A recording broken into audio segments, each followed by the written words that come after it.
दोस्तों नमस्कार, मैं सत्यनारायण सिंह अपने YouTube channel SN Singh classes में आप सभी का हार्दिक स्वागत एवं अभिनंदन करता हूं। साथियों, एनसीईआरटी कक्षा 11 बितान पुस्तक से आज पाठ भारतीय गायिकाओं में बेजोड़ लता मंगेशकर जो कुमार गंधर्व के द्वारा लिखा गया है। आज हम इस पाठ का प्रश्नोत्तर करेंगे। इसके पहले हम इस पाठ के सारांश का वीडियो बना चुके हैं। अगर आपने नहीं देखा है तो मेरे चैनल की कक्षा 11 की प्लेलिस्ट से आप देख सकते हैं। तो इसके पहले हम इस पाठ का वीडियो प्रारंभ करें। अगर आपने अभी तक मेरा चैनल सब्सक्राइब नहीं किया है तो कर लीजिए, ताकि इस तरह के वीडियो के नोटिफिकेशन आपको मिलते रहें। आइए हम शुरू करते हैं। हमारा पहला प्रश्न है, लेखक ने पाठ में गानपन का उल्लेख किया है। पाठ के संदर्भ में स्पष्ट करते हुए बताएं कि आपके विचार में इसे प्राप्त करने के लिए किस प्रकार के अभ्यास की आवश्यकता होती है। गानपन का अर्थ होता है मिठास या मस्ती, एक प्रकार का तत्व जिसे सुनकर श्रोता भाव विभोर हो जाता है, मुग्ध हो जाता है। और जिस प्रकार मनुष्यता नामक गुणधर्म होने पे ही हम किसी को मनुष्य कहते हैं, उसी प्रकार अगर गीत में गानपन है तभी हम उसे संगीत कहते हैं। लता के गीत में ये गानपन 100% मौजूद है और यही उनकी लोकप्रियता का आधार भी है कि लोग उनके गाने को सुनकर के एक मस्ती में, एक अल्हड़ता में डूब जाते हैं और अपना सब कुछ भूल जाते हैं। गानपन प्राप्त करने के लिए नादमय उच्चारण की आवश्यकता होती है। नादमय उच्चारण का अभ्यास किया जाए तो निश्चित रूप से गानपन आपके गीत के अंदर गानपन बढ़ जाता है। गायक को स्वरों की समझ होनी चाहिए और उसके आवाज में एक स्पष्टता, एक निर्मलता होनी चाहिए और उसे लय का, स्वर का निरंतर अभ्यास करते रहना चाहिए। श्रोताओं को आनंदित करने के लिए स्वर, लय और अर्थ तीनों का संगम होना बड़ा जरूरी है। जब तक इन तीनों का संगम नहीं होता तो कोई भी श्रोता गीत पे मुग्ध नहीं होता। रागों की शुद्धता पे बहुत जोर देने की आवश्यकता नहीं है, बस गीत की मिठास, उसकी स्वाभाविकता, उसकी नेचुरलिटी जो है वो विद्यमान रहनी चाहिए, वो बनी रहनी चाहिए। तो आइए हम देखते हैं दूसरा प्रश्न। हमारा दूसरा प्रश्न है, लेखक ने लता की गायकी की किन विशेषताओं को उजागर किया है। आपको लता की गायकी में कौन सी विशेषताएं नजर आती हैं, उदाहरण सहित बताइए। तो हम कह सकते हैं कि लता की गायकी में कुछ प्रमुख विशेषताएं हैं, जैसे कि सुरीलापन। लता की गायकी में एक सुरीलापन है, उसके स्वर में एक अद्भुत मिठास है, एक तन्मयता है, एक मस्ती है, एक लोच है और एक जादू है। उसका उच्चारण मधुर गूंज से परिपूर्ण रहता है और स्वरों की निर्मलता उनके अंदर विद्यमान है। आप कह सकते हैं कि जिस प्रकार लता का जीवन निर्मल है, उसी प्रकार उनके स्वरों में जो है निर्मलता दिखाई पड़ती है। कुल मिलाकर के ये एक ऐसी पवित्र चीज है जो आपके जीवन से संबंधित है। अगर आपका जीवन स्वच्छ है, निर्मल है, तो आप जो भी काम करेंगे, भले ही वो गीत या जैसे कोई दूसरा काम क्यों ना हो, आपके अंदर वो स्वच्छता, वो निर्मलता देखने को मिलती है। दूसरा है कोमलता और मधुरता। तो लता के गायन में एक कोमलता है, एक मधुरता है। अगर हम इनकी तुलना में नूरजहां की बात करें तो उनमें एक नादमय, एक मादक उत्तान दिखता है। तो उनके गाने में एक मादक उत्तान दिखता है, लेकिन लता में एक मधुरता है, एक कोमलता है, नादमय उच्चार। लता के गायन की एक दूसरी विशेषता उसका नादमय उच्चार है, जिसमें दो शब्दों के बीच जो गैप होता है उसको पूरी तरह से भर दिया जाता है और इतनी अच्छी तरह से गैप को भरते हैं कि दोनों शब्द एक दूसरे से मिले हुए प्रतीत होते हैं, उनमें अलगाव कहीं से भी नहीं दिखता है। तो लता के गानों में यह बात बहुत ही सहज, स्वाभाविक रूप से दिखाई पड़ती है। बात करें शास्त्र शुद्धता को, तो लता को शास्त्रीय संगीत की गहरी समझ है। गीतों में स्वर है, लय है और शब्द के अर्थ का जो संगम है वो उनके गायन में पाई जाती है। उसमें एक रंजकता मिलती है। लता की गायकी में सारी विशेषताएं नजर आती हैं। भक्ति है, देश प्रेम है, श्रृंगार है, विरह है, हर भाव के गीत उन्होंने गाए हैं और ये गीत लोगों के मन को छू लेते हैं। एक तरफ जहां मेरे वतन के लोगों गाकर उन्होंने देश के लोगों को करुण रस के सागर में डुबो दिया है, तो वहीं दिलवाले दुल्हनिया लेके जाएंगे ये गाना गा करके उन्होंने जो है एक अल्हड़, एक मस्ती लोगों में जो है उत्पन्न की है। तो इस प्रकार से देखें तो लता के गीत में एक रेंज है, एक विस्तार है जो कि उन्हें सबसे अलग बनाता है, और ये सारी चीजें लता को खास बनाती हैं। और हम बहुत सौभाग्यशाली हैं कि हम आज के दौर में लता जी को अपने सामने देखते हैं, उनके गीत को सुनते हैं। बढ़ते हैं हमारे अगले प्रश्न की ओर। लता ने करुण रस के गानों के साथ न्याय नहीं किया है, जबकि श्रृंगार परक गाने बड़ी ही उत्कटता से गाए हैं। इस कथन से आप कहां तक सहमत हैं? एक संगीतज्ञ की दृष्टि से कुमार गंधर्व की टिप्पणी पर हम कुछ नहीं कह सकते कि वो उन्होंने क्या देखा, लेकिन हमें लगता है कि ये बात पूरी तरह से निराधार है, ये बात सही नहीं है, हम इससे सहमत नहीं है। लता ने करुण रस के गाने बहुत ही उत्कटता से गाए हैं, उनके गीतों में मार्मिकता है, उनके गीतों में करुणा छलकती रहती है। उनके करुण रस के गीत सुनने से मन भावुक हो जाता है। जहां उन्होंने गाया है, ए मेरे वतन के लोगों जरा आंख में भर लो पानी, और इस गीत को सुनकर पंडित नेहरू की आंखें भी भीग गई थी। उस सभागार में जहां पे लता ने ये गीत गाया था, कोई ऐसी आंख नहीं थी जो भीगी ना हो।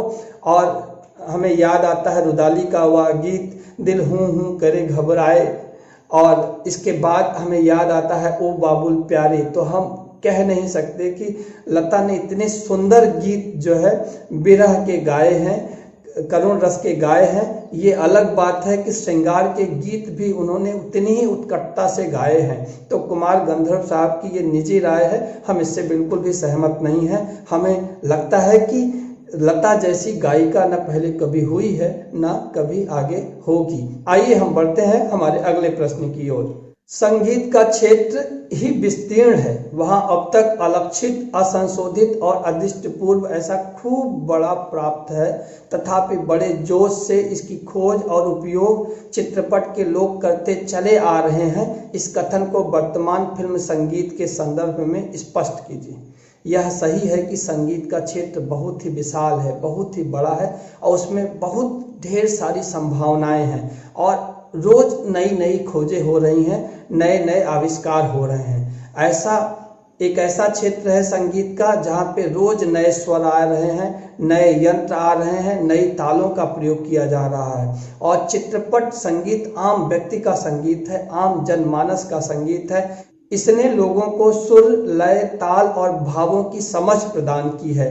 फिल्म संगीत में शास्त्रीय संगीत भी आजकल देखने को मिल रहा है। वहीं दूसरी तरफ जो लोक गीत है, जो आम जनमानस के गीत हैं, जो गाँव में बसे लोगों के गीत हैं, वो भी फिल्मों में आ रहे हैं। संगीतकारों ने पंजाबी लोकगीत, राजस्थानी लोकगीत, पहाड़ी गीत, कृषि गीत, बहुत ढेर सारे गीतों का प्रयोग करना शुरू कर दिया है। आजकल देखिए तो आप रैप सॉन्ग भी देखते हैं, तो बहुत सारे परिवर्तन आपको देखने को मिलेंगे।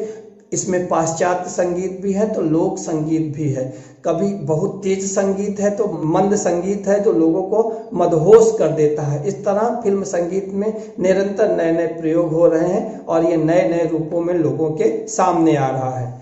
हमारा अगला प्रश्न है, चित्रपट संगीत ने लोगों के कान बिगाड़ दिए। अक्सर यह आरोप लगाया जाता रहा है। इस संदर्भ में कुमार गंधर्व की राय और अपनी राय लिखें। शास्त्रीय संगीत के समर्थक अक्सर ये बात कहते हैं कि चित्रपट संगीत ने लोगों के कान बिगाड़ दिए, उनकी रुचि को बिगाड़ दिया, उनका इंटरेस्ट बिगाड़ दिया। कुमार गंधर्व साहब इस बात को एक सिरे से खारिज कर देते हैं, नकार देते हैं। वे मानते हैं कि चित्रपट संगीत ने लोगों के कान बिगाड़े नहीं बल्कि सुधारे हैं।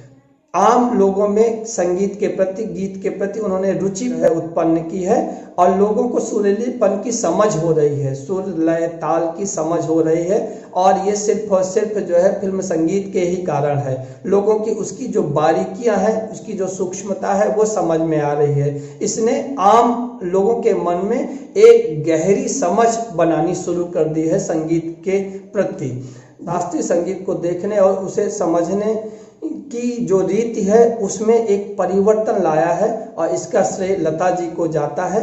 जहाँ तक आज के संगीत की बात करें तो पुराने चित्रपट संगीत ने, पुराने फिल्मी संगीत ने एक सुरीलापन दिया है, एक जो है सुकून दिया है लोगों को। वहीं आजकल के कुछ गीत आप देखते हैं तो आपको लगता है कि ये कान फोड़ू संगीत है, ये लोगों के कान में दर्द उत्पन्न कर देता है। जिस प्रकार से इसमें तेज आवाज में चीजें चलती हैं वो सेहत के लिए सही नहीं लगती, या कह सकते हैं कि सभी को वो पसंद नहीं आ सकती। अब एक और बात इसमें यह है कि नए गानों में एक अश्लीलता भी देखने को मिलती है। आप भोजपुरी संगीत भी देख सकते हैं, उस गाने को आप परिवार के साथ बैठ के सुन नहीं पाएंगे। हम बढ़ते हैं हमारे अगले प्रश्न की ओर। शास्त्रीय एवं चित्रपट दोनों तरह के संगीतों के महत्व का आधार क्या होना चाहिए? कुमार गंधर्व की संबंध में क्या राय है और आप क्या सोचते हैं?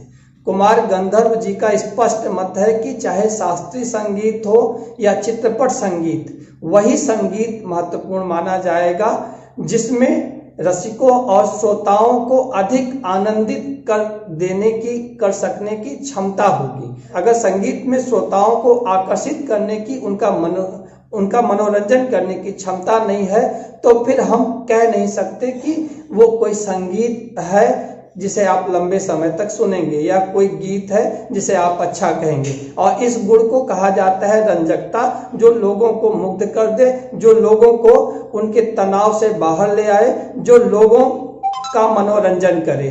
तो इस तरीके से हम कह सकते हैं कि शास्त्रीय संगीत में ये रंजकता नहीं है, ये वो तत्व नहीं है कि लोगों को बांध सके, लोगों का मनोरंजन कर सके, लेकिन चित्रपट संगीत में है। इसीलिए शास्त्रीय संगीत क्या है? नीरस है।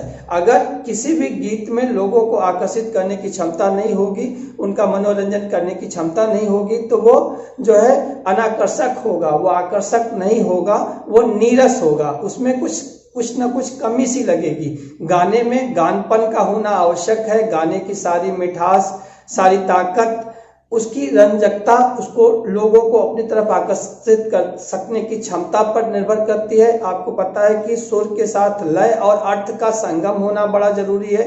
जब तक संगम नहीं होगा जब तक लोगों को गीत समझ नहीं आएगा तब तक उनको अच्छा नहीं लगेगा।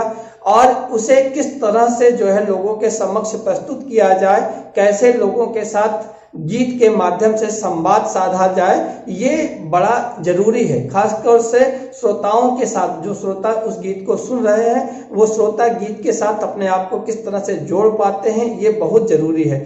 हमारी राय भी कुछ इसी तरह से है कि जिस गाने में लोगों को अपनी तरफ आकर्षित करने की क्षमता नहीं होगी, लोगों से संवाद करने की क्षमता नहीं होगी, लोग उसे अपने आप से कनेक्ट नहीं करेंगे, तब तक जो है वो उस संगीत का महत्व नहीं है, उस गीत का महत्व नहीं है। तो दोस्तों, ये मेरी कोशिश थी आपको इस पाठ के प्रश्नोत्तर से परिचित कराने की। अगर आपको मेरी कोशिश पसंद आई हो तो इस वीडियो को लाइक करें, दोस्तों में शेयर करें, और अभी तक अगर आपने चैनल सब्सक्राइब नहीं किया है तो कर लीजिए। अपना और अपनों का ख्याल रखिए। मिलते हैं अगले वीडियो में, तब तक के लिए नमस्कार।